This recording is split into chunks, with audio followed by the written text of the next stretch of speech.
¿Qué tal, doctor? ¿Cómo está? Muy buenos días. Muy buenos días. Muchas gracias por la invitación y aquí para poder conversar los temas que pongamos, digamos, a la mesa. Bueno, en principio, antes de entrar al tema de los colegios, hoy día estuve conversando con una colega de España.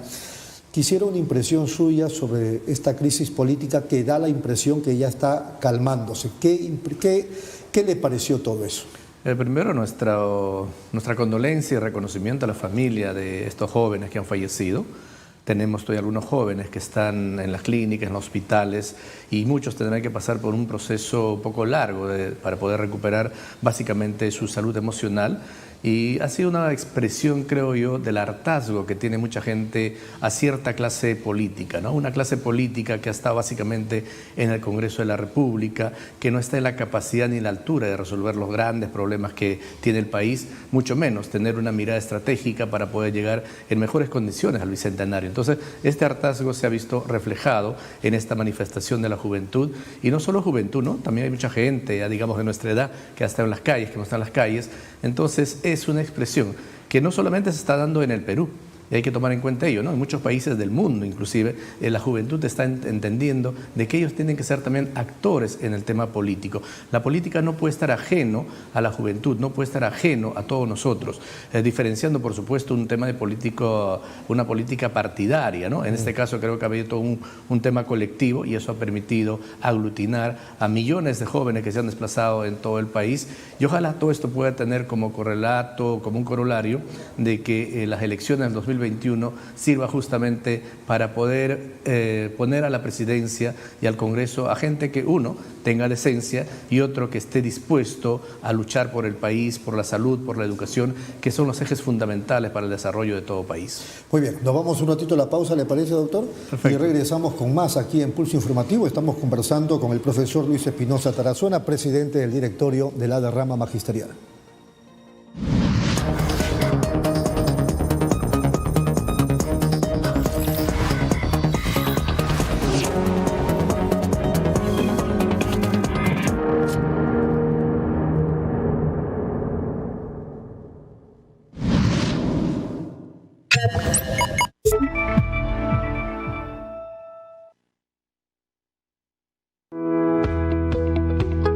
Somos la funeraria Benavides con 55 años de experiencia. Tenemos el personal capacitado para acompañar a la familia en un momento de dolor. Y ahora contamos con un plan accesible. Con 30 soles mensual aseguramos a 7 personas sin límite de edad. Somos la funeraria Benavides, la más humana y solidaria. A su servicio. Informes 946-351-268 y 994-980-337.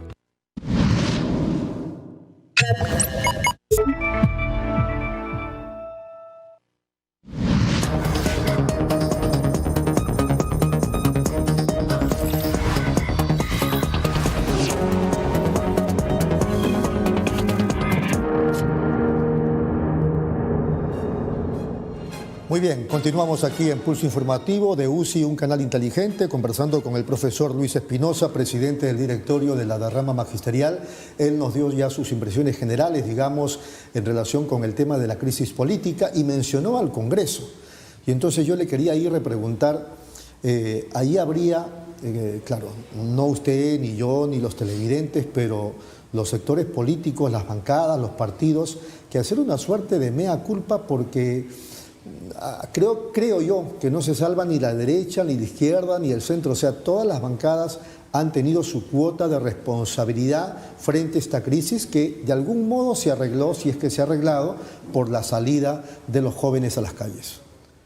Lo que ha sucedido es de que un gobierno, en todo caso, que fue puesto por el Congreso, ya no está. Tenemos otro que ha sido puesto por el Congreso, que sacó al anterior también. O sea, es un tema que aún no se entiende en su real dimensión. Los problemas estructurales del país no han sido resueltos. Y para resolver los problemas estructurales del país se necesita una clase política que pueda apostar, decía yo, por salud, educación e infraestructura. Mientras no resolvamos los problemas de fondo que tiene el país, vamos a tener este y otros problemas más en la cual la juventud, el pueblo mismo estará en las calles. Y eso, si queremos evitar, hay que resolver los problemas de fondo que tiene el país: hambre, miseria, desocupación, desempleo, el problema de la pandemia misma, que hay que darle una atención prioritaria, importante, ¿no? Entonces, los problemas estructurales del país no han sido resueltos hasta la fecha. Y como cereza en la torta, el Tribunal Constitucional no se quiere pronunciar sobre un tema que no termina de ser interpretado. Bueno, alguien decía, ¿no? Van a la par de la pandemia, lavarse las manos. Se han lavado las manos y ojalá puedan igual. Creo que aún hay un escenario donde ellos puedan, en todo caso, ver el tema de los votos, reconsiderar. Si eso se da, enhorabuena por bien del país. Si no, seguramente aún tendremos algunos jóvenes o miles de jóvenes en las calles, y eso es lo que se quiere evitar. Y peor aún, ¿no? Que no haya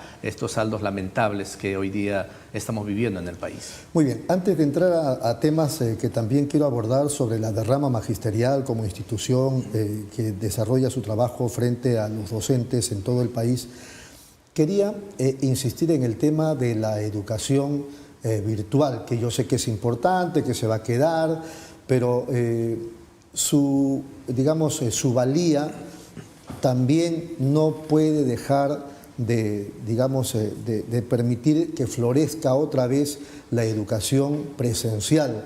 Y entonces ya el gobierno, el anterior, el de Vizcarra, y entiendo que también este gobierno está apuntando a que las clases empiecen en marzo o en abril. Es cierto que no sabemos cómo va a ser en esos meses el tema de los infectados y de los muertos, pero ya se están escuchando algunas voces de padres de familia que dicen: yo no voy a mandar a mi hijo al colegio o a mi hija al colegio si es que no hay vacuna. Y por ahí también se habla de que de repente entonces el tema sería en junio. Y sin embargo, como usted creo hablamos hace algunas semanas, meses atrás, en relación a que se puede hacer una mixtura y de repente las clases presenciales no se pueden dar en colegios donde no hay agua, donde no hay desagüe, pero sí se puede dar en otros donde las condiciones estén dadas. Hay que partir de una cuestión básica en este caso, ¿no? Uno es de que todos, niños, adultos, en el escenario que estemos, cumplamos las medidas sanitarias. La mascarilla, el desinfectante, el alcohol, el distanciamiento social, lavado frecuente de manos. Si eso lo desarrollamos de manera consciente todos, creo que el escenario va a ser mucho mejor. En cuanto a la educación, lo que estamos seguros es que va a ser una educación híbrida. Híbrida en el sentido de que va a haber un sector que va a tener una asistencia presencial en los colegios y otro que irá trabajando desde la casa a través de la educación remota, y en algunos esto se va a ver de manera mixta, ¿no? Un grupo en el colegio y otro fuera. Porque también hay que entender, ¿no? Más allá del tema sanitario, el espacio de las escuelas sirve para que los chicos puedan interactuar entre sus pares, ¿no? Grupos etarios, grupos que permitan sociabilizar mucho más, de alguna manera desestresar un poco todo el tema del estrés que vienen acumulando y generar resiliencia en los estudiantes y una educación psicopedagógica que pueda permitir justamente de que el estudiante, al ir al colegio, asuma la responsabilidad que le corresponde en el cuidado de su cuerpo, en el cuidado de su salud, y los padres podamos ir confiando de que esto va a ser así. Usted es psicólogo y le pregunto, hace días, 3, 4 días, la Organización Mundial de la Salud felicitaba a Europa y a países de Latinoamérica donde las clases ya se han activado, se están desarrollando y todo. Y la OMS decía, palabras más, palabras menos, que eso era importante, que frente a la pandemia los chicos estén yendo al colegio, porque si no ocurre eso, hay el problema de enfermedades mentales. Efectivamente, ¿no? Los días 10 de octubre se celebra el Día de la Salud Mental, y los reportes es de que cada vez hay mayor incidencia de la salud mental en desatención. Lo que queremos es de que haya una incidencia mayor, pero en atención de la salud mental. Esto no se da lamentablemente. Entonces, cuando los chicos, imagínate un joven adolescente, 17, 18 años, ya 8 meses dentro de su casa, no ha podido salir. Algunos viven de manera hacinada, otros viven en departamentos, por ejemplo, bastante reducidos, otros seguramente en espacios mucho mayores, otros no tienen ni siquiera un hermanito, una hermana con quienes puedan jugar, distraerse o hablar temas de su entorno, o pelearse, como usted dice, ¿no? Que es propio a veces de los hermanos. Entonces, ese escenario tenemos que ir cambiando de manera progresiva para justamente, ¿no?, ver su salud emocional, habilidades socioemocionales que tiene que generar hoy la escuela, habilidades socioemocionales que tiene que generar la casa, los padres, y todo ello requiere requiere hoy el esfuerzo comprometido también de parte del Estado, ¿no? En los colegios tienen que entender de que no solamente tenemos que estar los profesores. Los colegios hoy tienen que tener psicólogos, tienen que tener la asistencia social, enfermeras, pediatras, para de esa manera dar una atención integral. ¿Estará en capacidad el Estado de poder invertir para que estos otros profesionales puedan ingresar a la educación?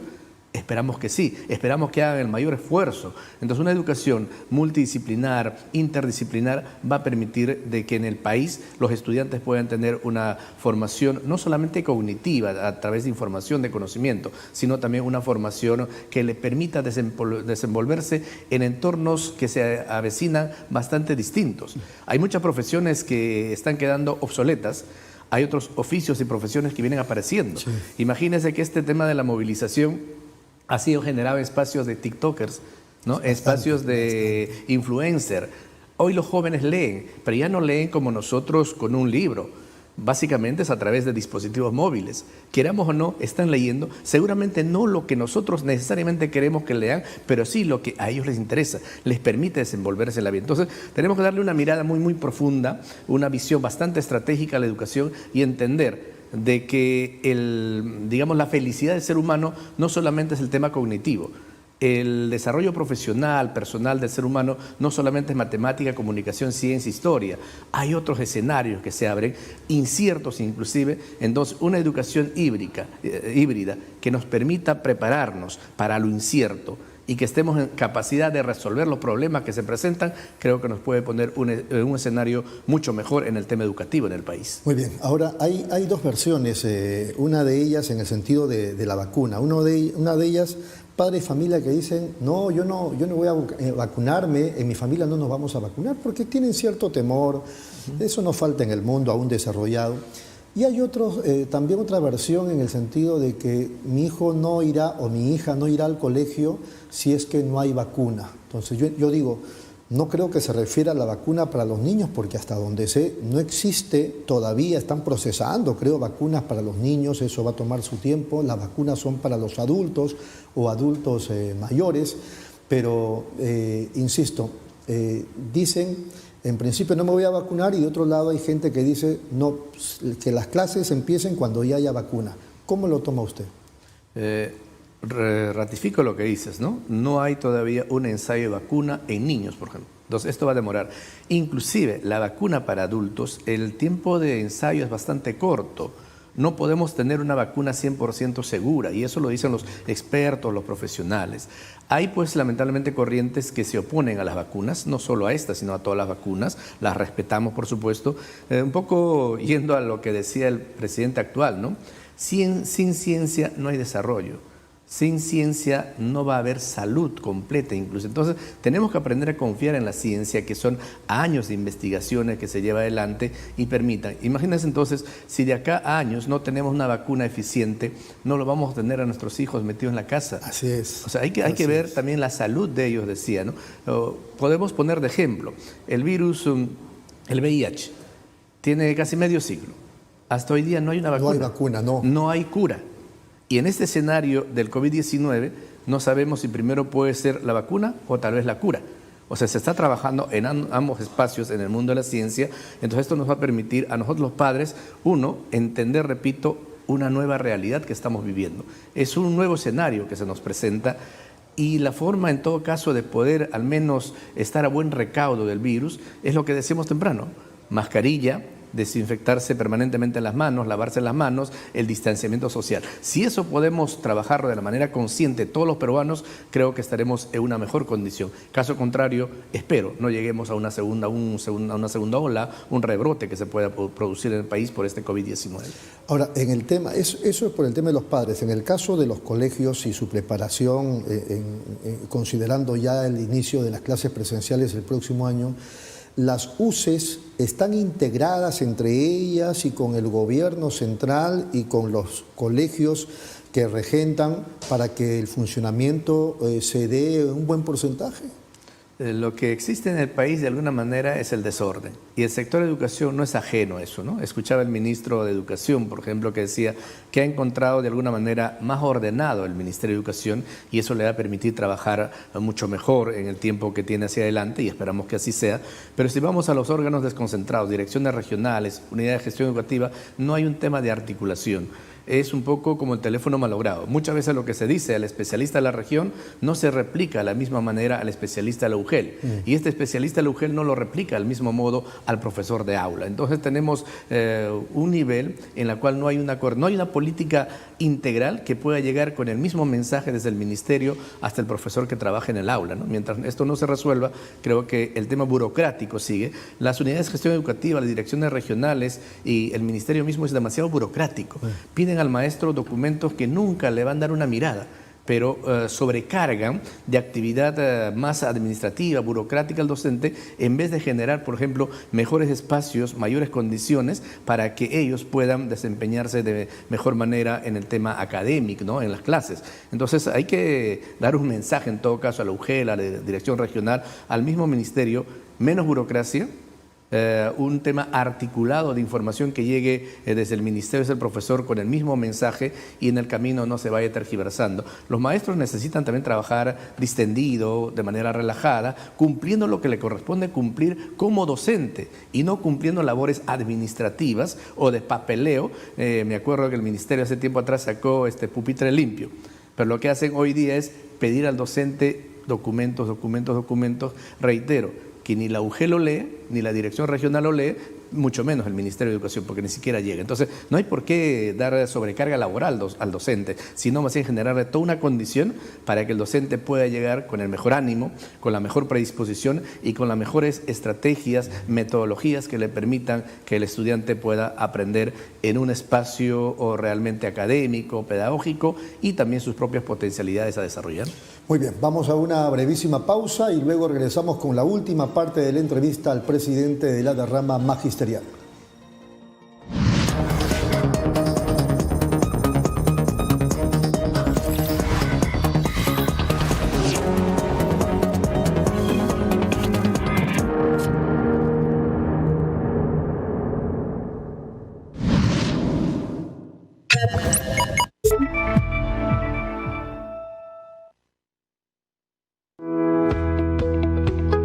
Somos la funeraria Benavides con 55 años de experiencia.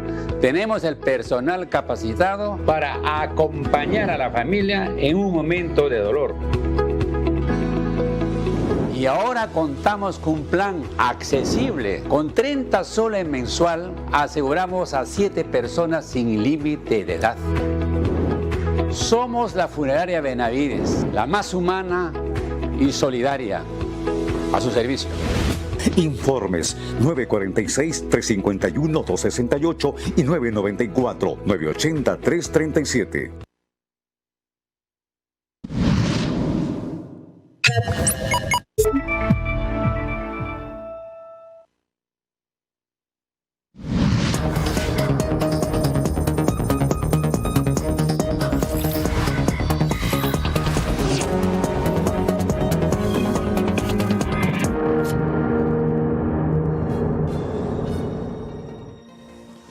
Muy bien, continuamos aquí en UCI, un canal inteligente, estamos en Pulso Informativo, vamos con la última parte de la entrevista al profesor Luis Espinosa Tarazona, presidente del directorio de la derrama magisterial. La situación del docente peruano, en este contexto es importante tratarlo. ¿Cómo está en el tema económico? Su remuneración, digamos, ya no es la de antes, pero tampoco es la que se quisiera. ¿Cuál es la situación económica del profesor? Los estándares nos indican de que el maestro peruano es el maestro que tiene el sueldo más bajo en América Latina. Hablamos del profesor de primera escala. Se ha estratificado en 8 escalas. El profesor de octava escala debería estar más o menos en los 5.000 soles, pero la paradoja es de que no hay ni un solo profesor en la octava escala. Tenemos 300 y picos de maestros en la séptima escala, que es un sueldo más o menos de 4.000 y picos. Tenemos una cantidad menor en la sexta, en la quinta. En la sexta tenemos alrededor de 5.000 picos de maestros en el país, con un sueldo de 4.200 más o menos. La mayor cantidad está en la primera y segunda escala, donde los sueldos son mucho más bajos. Se habla de meritocracia, pero lamentablemente no hay meritocracia. Imagínese, el maestro en el Perú hoy día estudia maestría, hace doctorado, claro, se prepara pero el más. Ministerio de Educación no lo reconoce.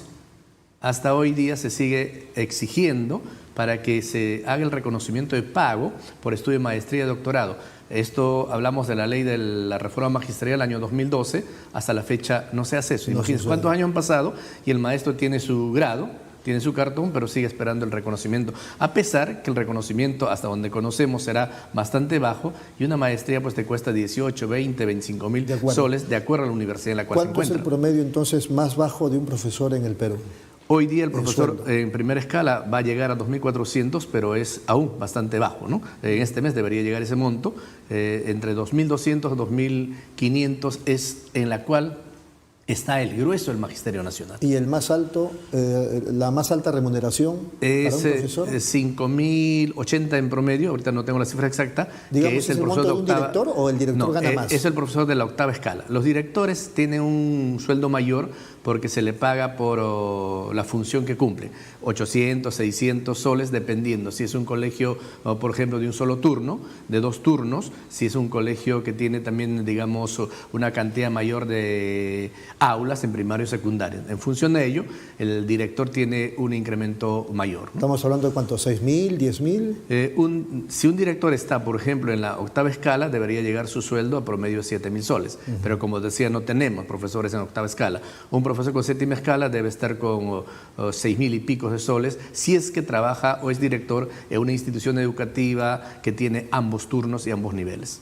Muy bien, ¿y cómo le va a la derrama? Porque se supone que la derrama es un ente que ayuda a los docentes. Yo entiendo que me parece que en el gobierno de Alan García, cuando el señor Chan era el ministro de Educación, hubo una suerte de represalia contra la derrama magisterial por un asunto de exámenes, de admisión, usted me corregirá, y entonces los aportes que los docentes le daban a la derrama ya no era obligatorio, sino era voluntario. A ver, cuéntenos eso.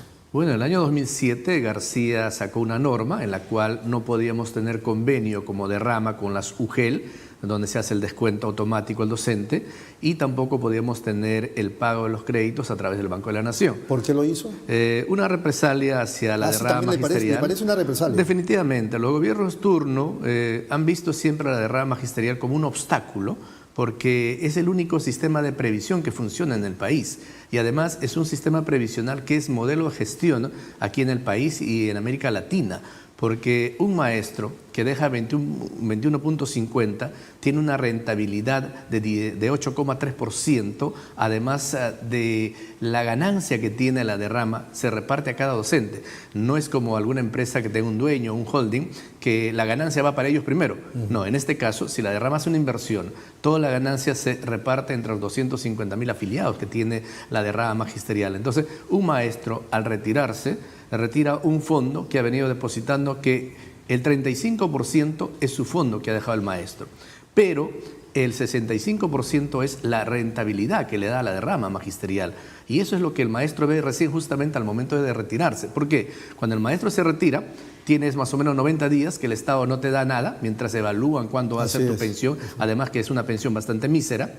Tu CTS tiene que hacer un juicio en muchos casos para que te puedan pagar y en ese periodo te quedas abandonado. Pero no, la derrama magisterial, el mismo día, hoy, se hace entrega al fondo que es en promedio 3 veces más de lo que él ha aportado a lo largo de 30 y pico de años. A ver, acláreme eso. ¿El pago es mensual o al cash recibe el profesor? El profesor, al momento de retirarse, recibe en una sola armada, digamos, todo su fondo. Hablamos hoy de un profesor con 30 años que está retirando entre 17 y 18.000 soles. Pero eso no es todo. En el tema de la pandemia, hay muchos maestros que han fallecido, afiliados a derrama, más de 700. 17, y en estos casos, 18.000 soles, habiendo aportado mensualmente más o menos. Mensualmente, ¿cuánto? Los profesores que empezaron nombrados en el año 90, por ejemplo, para poner ejemplo 30 años, han empezado aportando 20 céntimos. Aportaban 20 céntimos, esto ha ido subiendo 80, un sol 20, un sol 50, 15 soles, 18 soles. Ahora en el año 21, en el año 20 recién estamos aportando 21.50. ¿Por qué? Porque está en función a la UIT. El 0,5% de una UIT es lo que el docente aporta para su fondo previsional. Entonces decíamos, ¿no? En el caso de fallecimiento, por ejemplo, hemos tenido inclusive muchos casos, ubicar al maestro, al familiar del maestro en su domicilio que no sabían que el profesor tenía fondo en la derrama. Hemos hecho entrega de manera presencial, ¿no? Con todos los requisitos del caso, a través del depósito de un Banco de la Nación o del Banco de Crédito, para que los familiares, yo sé que la vida no se compara con el tema económico, pero muchas familias han podido de alguna manera aliviar la situación económica que han pasado en la pandemia, por ejemplo, cuando se les ha hecho entrega de estos fondos. Y igual, en el caso de maestros que puedan cesar por tema de invalidez, se le entrega 4 UIT, estamos hablando de 17.200 soles, que el Estado, por ejemplo, no le reconoce. El Estado simplemente te cesa, pero no te dice, caramba, quedaste mal, ya no puedes seguir laborando y esto es la contribución del Estado. Eso no existe. En el caso de la derrama magisterial, sí. O sea, por ser voluntario, por decisión de García y Chan, ustedes tienen que convencer al profesor para los depósitos, sí, para ahora, el descuento, quiero decir. Así es, o sea, tenemos personal que trabaja justamente en ello, dialoga con el docente, se le hace ver los beneficios que tiene y las actividades que desarrollamos a favor de los maestros, y el docente se viene afiliando. En plena pandemia, por ejemplo, tenemos más de 1000 maestros que se han afiliado porque han entendido que la derrama magisterial es la entidad previsional de los maestros que trabaja con transparencia, solvencia, ahí tienen calidad. Un respaldo. Sí, sí. Al margen de que la superintendencia, si no me corrige, de Banca y Seguros les respire en la oreja a los de la derrama. Sí, nosotros somos supervisados de manera permanente por la Superintendencia de Banca y Seguro. Además, hay presencia del Ministerio de Educación en el directorio, el Consejo de Vigilancia, justamente para ver, ¿no?, el tema de transparencia, el tema de un buen manejo que se tiene con los fondos de los maestros, que al final es la familia, el maestro que salen beneficiados, y de los diferentes servicios que damos como derrama magisterial, ¿no? Desde el tema de recreación, vivienda, hasta el tema de librería que tenemos ahora, por ejemplo, donde el maestro tiene una facilidad de poder comprar y adquirir libros para su autoformación, que es muy importante en estos tiempos. Muy bien, doctor, nos ganó el tiempo, le agradecemos su presencia aquí, muchas gracias. Bueno, muchas gracias por la invitación y un saludo y reconocimiento al Magisterio Nacional, a los familiares de los maestros, y tengamos fe, esperanza de que tiempos mejores deben avecinarse, y para ello hay que poner todos el hombro. Muchas gracias. Muy bien, muy gentil. Ha sido el profesor Luis Espinosa, presidente del directorio de la derrama magisterial.